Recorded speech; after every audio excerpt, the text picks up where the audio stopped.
Same here, the inside don't have to be as clean.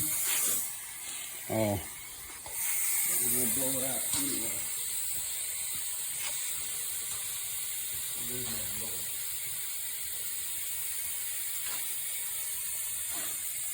This tool right here is the most elusive tool I got. I spend more time walking around trying to find where it's at. I could have bought 100 of them. Every time I get ready to go look for it, it's lost somewhere. Somebody picked it up or moved it to a place.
I didn't even have to put these axles back in this end here, but I'm doing it for a reason, because I don't want, this thing's gonna be sitting for a long period of time. I don't want no, and it's gonna have a cover over the front, an axle cover. I don't want no kind of critters making a home out of it in there, so I'm gonna seal it up where nothing can't get in it.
So when I took this thing off, one of the actual cone head washers was stuck in one, and that's why it's a little sluggish about wanting to get back on there.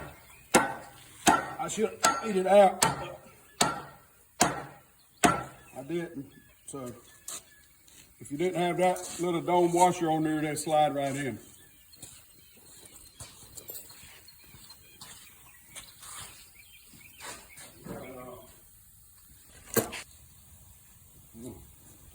Now these little domes here actually help pull that axle in. They wedge it in there, and there's sometimes when you get ready to take it off, they're a little bit aggravating. Once you get the nut off of it, if it ain't been off in a long time, sometimes you have to tap on the axle a little bit to get it loose, or you could take a pair of vice grips or something and get on the edge of it. Once you get them to move one time, normally they'll slide right on out, but every once in a while you're gonna have that one that is just gonna try to aggravate you. So we're just gonna pop these back on here for now.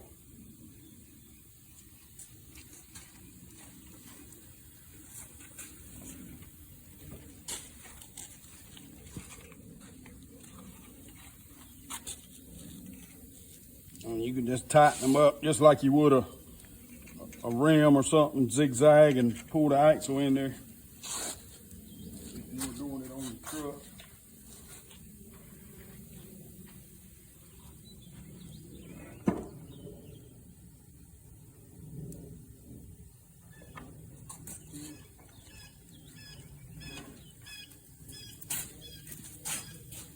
Over here.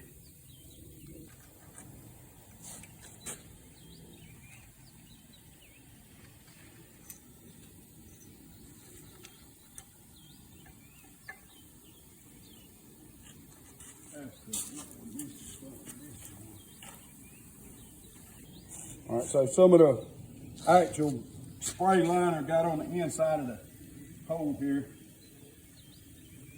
We're just going to clean a little bit of that out, then it'll go right back in. You don't want to mess up your threads anytime for no reason.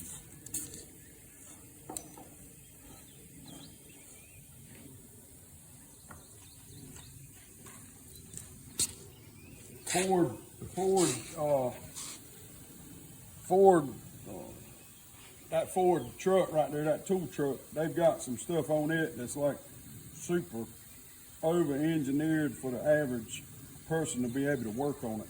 It's almost, if you're just an average little shade tree mechanic, you better not even attempt to mess with it, because you'll do more damage than you can afford to fix.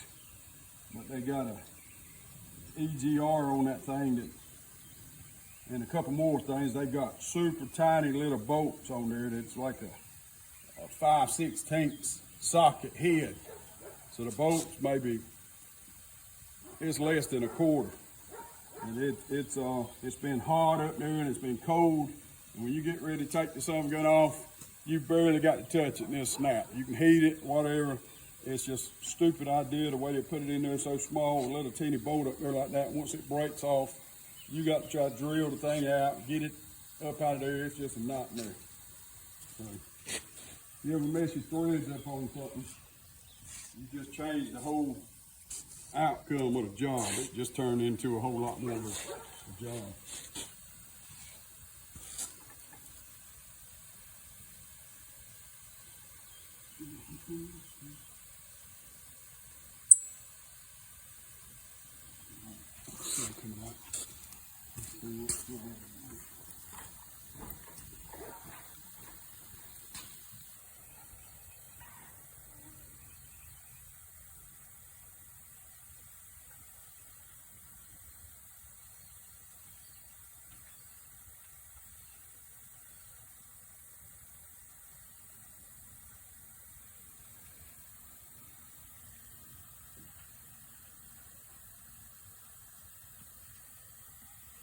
Them nuts, normally if you can't get at least 2 or 3 good turns on it before it would snug up, you might want to take it back off and double check before you put some kind of impact on it and try to force it to go on there.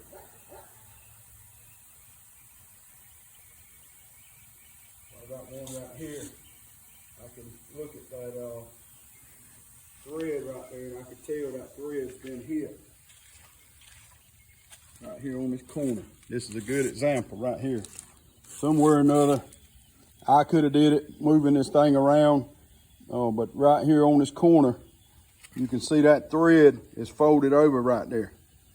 And that could, I'm gonna take a file and see if I can cut a little bit of that out, but when you put this nut on there,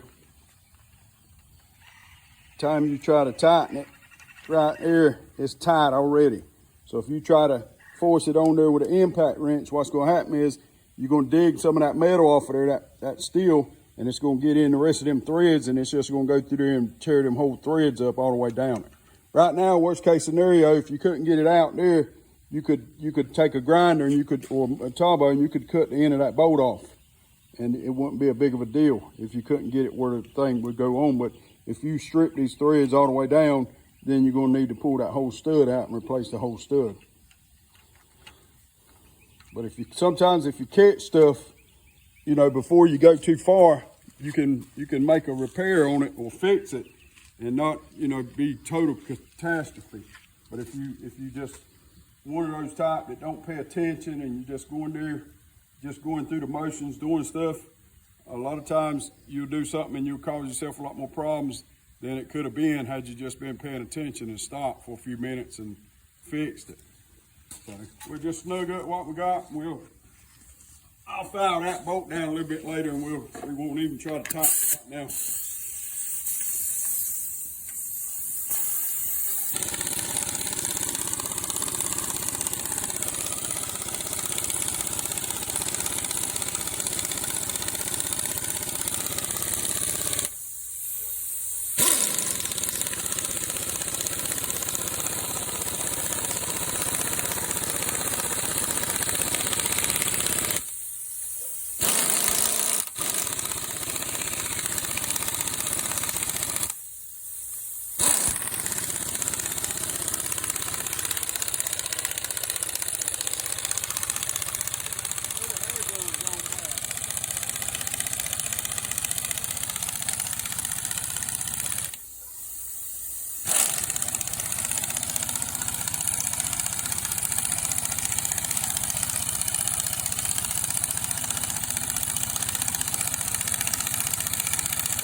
So my Ingersoll Rand air gun locked up here a little while back, and this is a spare backup gun that I had, and it seems like it's on the last days. It's barely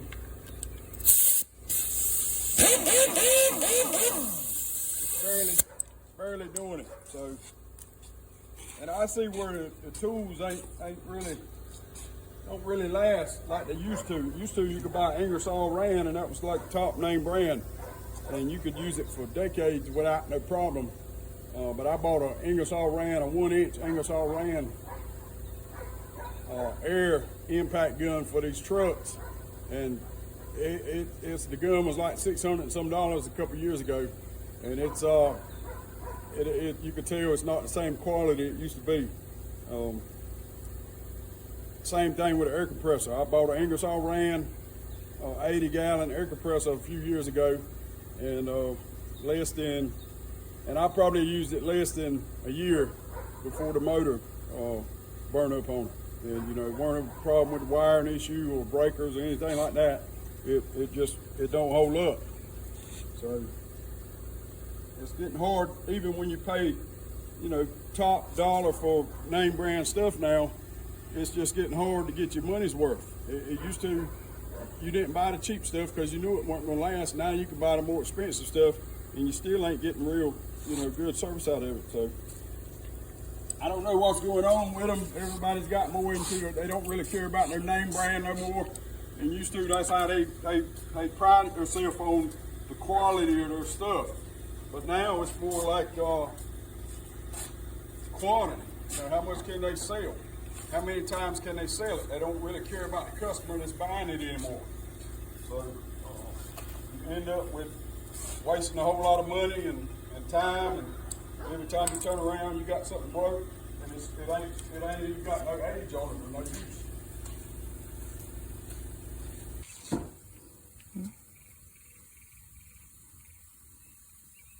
We're going to put a couple drops of oil in this thing here and see if we can convince it to last just a little bit longer. And it don't take much. You don't want to put a whole bunch in there, 2 or 3 drops at a time. Seems like if you put too much in it, it don't work as good. So maybe we can convince it to hold on just a minute longer.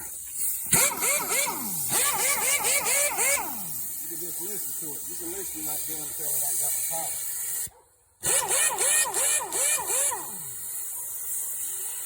I know it's got an air leak on it, but even without the air leak, let's change it. Let's go over here and get this.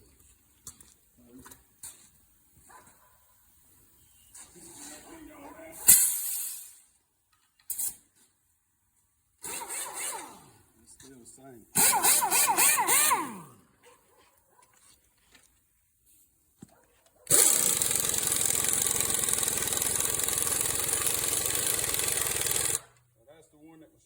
We just take that off and lay it there so we don't end the tent.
Like a metal sawzall blade, it's got to be one for metal, not one for wood.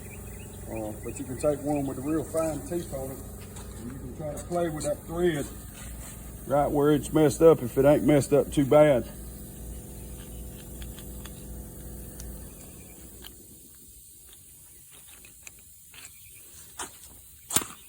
And this one here.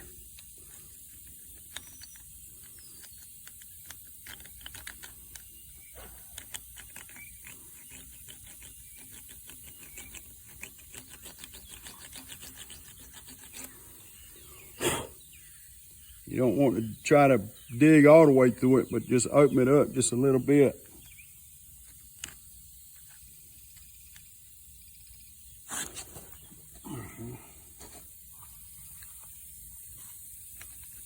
That thread there, the fine threads are a little bit harder to do than the coarse thread because you got more space in between the thread.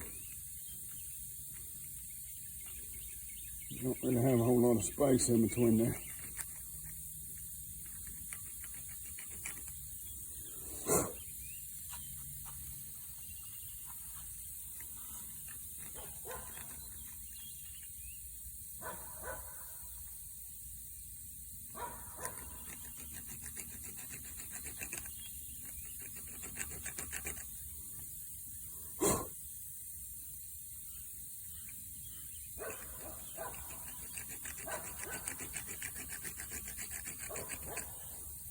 So you don't have to try to get all of it out, but get it where it could get by and not tear the rest of your threads up. And it pays to have the threads on there clean if you already got a problem. So let me get a wire brush somewhere. I already got a little problem with the thread trying to be script, so I don't want that paint and stuff in there.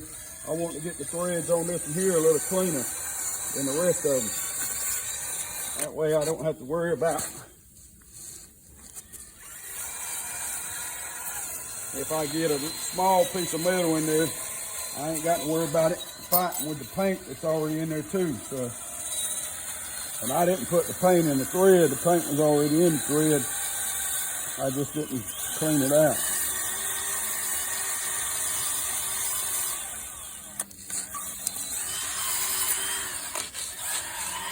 It helps if the stuff you're working with stays still. Don't be jumping all around.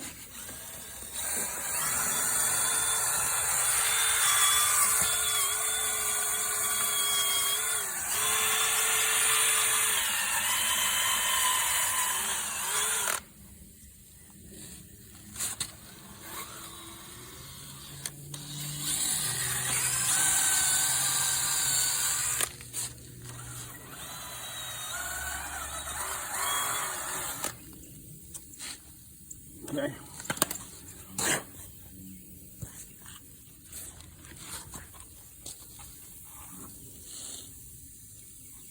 But it's still not perfect, but we open it up enough that it may go by.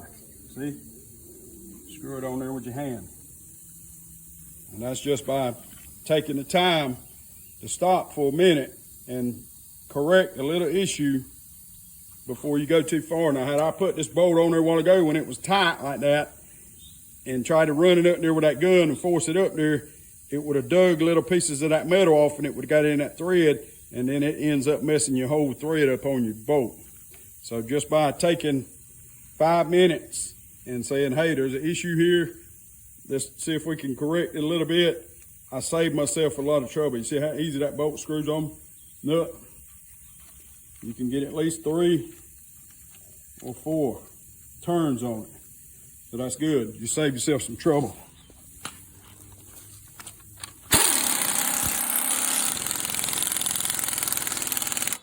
Now I don't have to go buy another stud. I don't have to quit what I'm doing to go hunt one. I'm free to move on to whatever I need to do. All right, so I got brake pads that I'm gonna put back on this thing too. But my main goal here this morning for the couple hours I got to mess with this thing is to get it where I can get me a measurement for my bracket that I got to build. That's my main goal. So I love to have the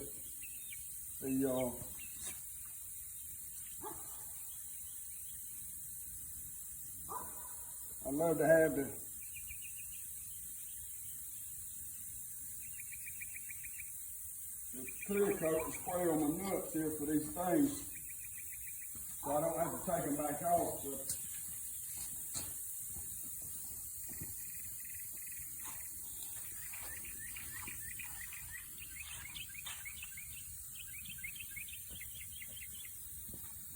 I don't have any clear coat right here handy.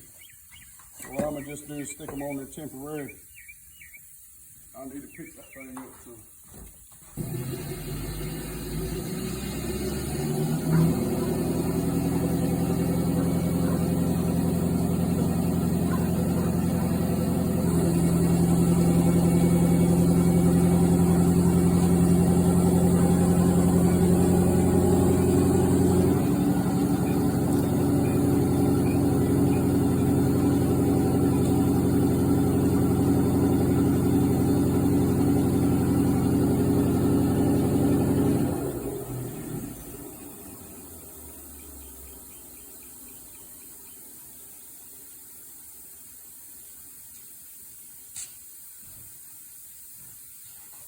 You can put these S-cams on and off with the brackets without taking the whole hub off if you find yourself in a situation where you need it to get them off and you don't want to break the hub loose, and you just don't want to. I don't like all that dirty mess on that stuff. Let me clean this up a second before I put it in. I got an old grinder out.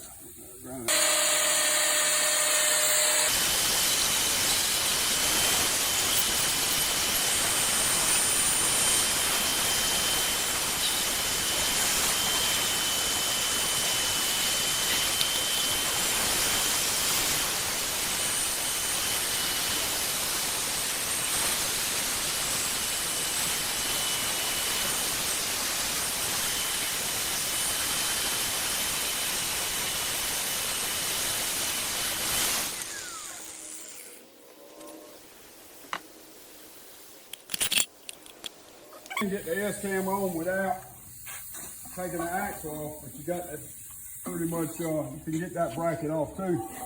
You got to kind of put it on at the same time. So if you had the bracket on and the bracket was bolted on, you can't get it out. You're gonna have to take this whole hub off. You're gonna have to pull your bearings out. You're gonna have to mess up probably your seal in your hub. But if you want to get it off at the same time, You got to get this bracket off loose over here and get the bracket to come off, and then you can tilt this and let it go by. So that'll save you some aggravation trying to get it off. I don't like to take no more off than I got to. I got too much work to do. I keep all these trucks up around here. I work on all this stuff, and I work on everybody else's stuff, helping them keep their stuff up and running. And I got to keep my stuff up and running, and then I do, I got to live too. So I don't like to do no more work than I absolutely got to take off. If I got to take it off, I ain't got another choice. I got to take it off. But if I don't want to take it off. And slide it up to there. Get it folded up in it. Got my bolts. Give me one of them nuts laying on that table over there. All right, so we're just gonna put these in here, temporary. I still got to put a coating over them head of them bolts so they don't rust everywhere. It's easier to do them by themselves than it is to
be good enough on that. Take your hammer.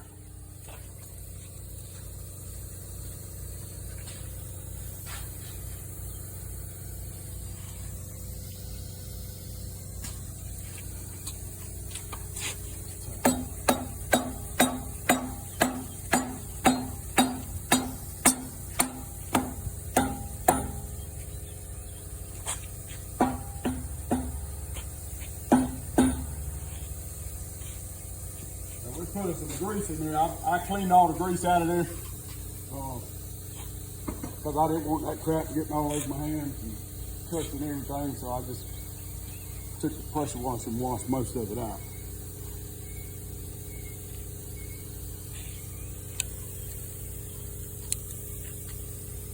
So we'll do the same on this other side over here.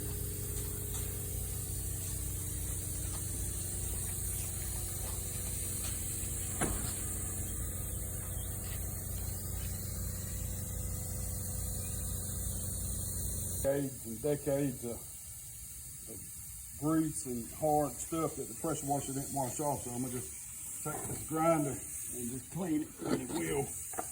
And the wheel's about gone on this grinding wheel, so.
anytime you're playing around with a tool, grinding wheel, and you got a little old piece of something in your hand, if you think about it, it's going to jump out there and get your hand.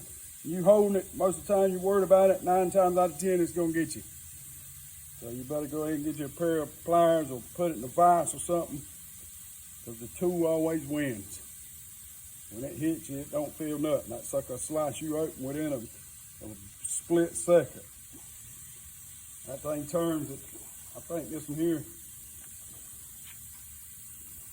it turns at 11,000 RPM. It don't take much to get you.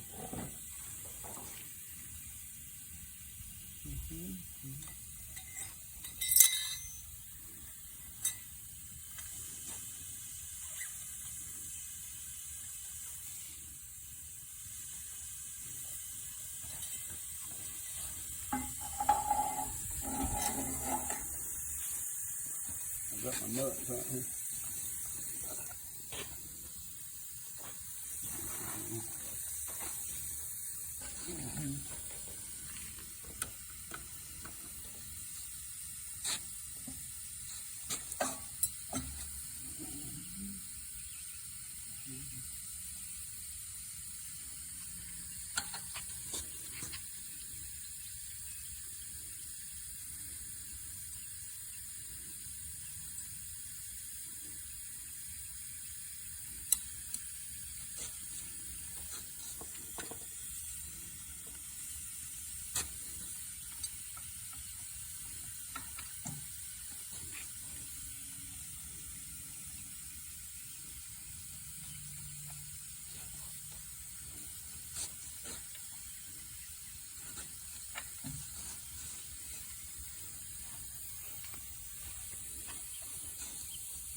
Sometimes you need 3 hands on stuff.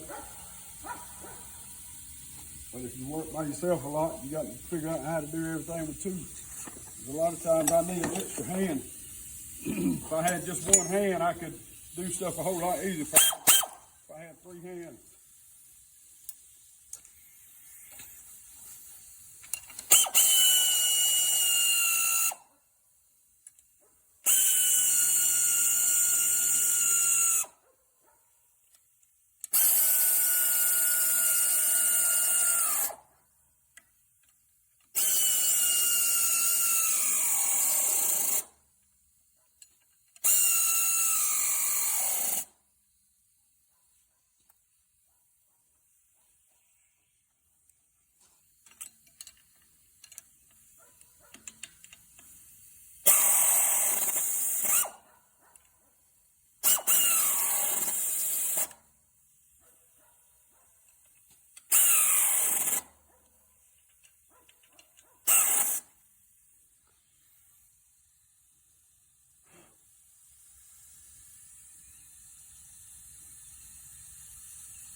All right. Like I said, we'll take them back, the bolts back out, and spray some coating on them where they don't rust.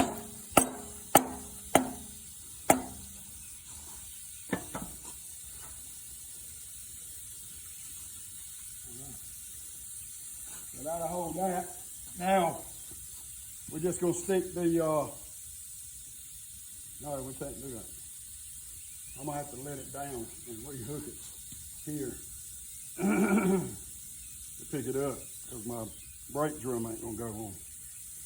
So we're going to get situated, and I'm going to let this thing down, and I'm going to rehook the straps where I can get my brake drums, and I'm going to stick some tires on it, just so I can set it and get a measurement. So all this here is being done just so I can get a measurement, and then I'm going to take it back off.